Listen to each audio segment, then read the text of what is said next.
Monsieur, vous êtes ici pour concourir à l'examen d'entrée à la prestigieuse École des sciences politiques de Paris.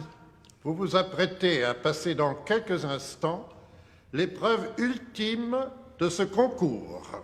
L'épreuve la plus célèbre. La plus intransigeante. L'entretien oral qui vous permettra peut-être d'intégrer le cercle privilégié. La crème de la crème. De l'élite intellectuelle française.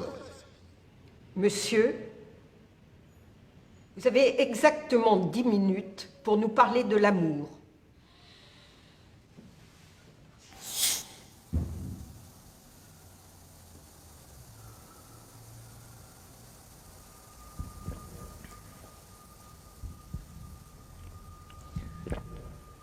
Excusez-moi.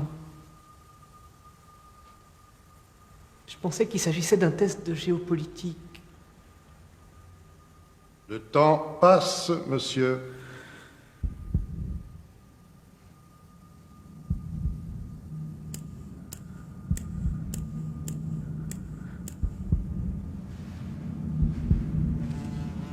Le temps passe.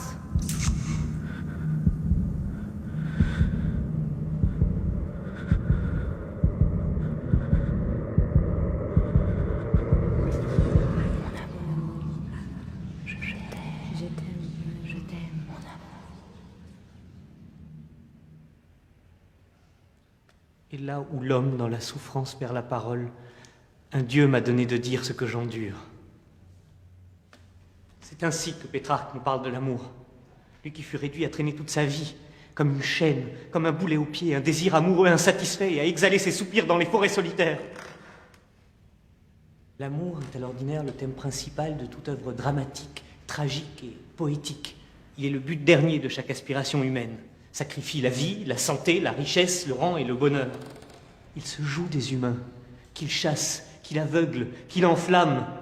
C'est un démon hostile qui s'efforce de tout mettre à l'envers, de tout renverser, de tout détruire. Alors, pourquoi tout ce bruit, toute cette agitation autour d'une chose si nuisible?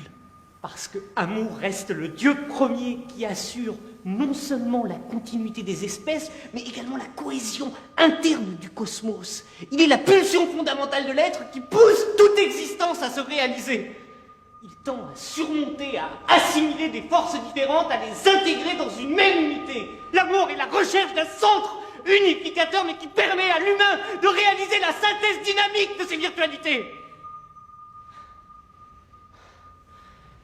Deux êtres qui s'aiment, se donnent et s'abandonnent, se retrouvent l'un dans l'autre, mais élevés à un degré d'être supérieur.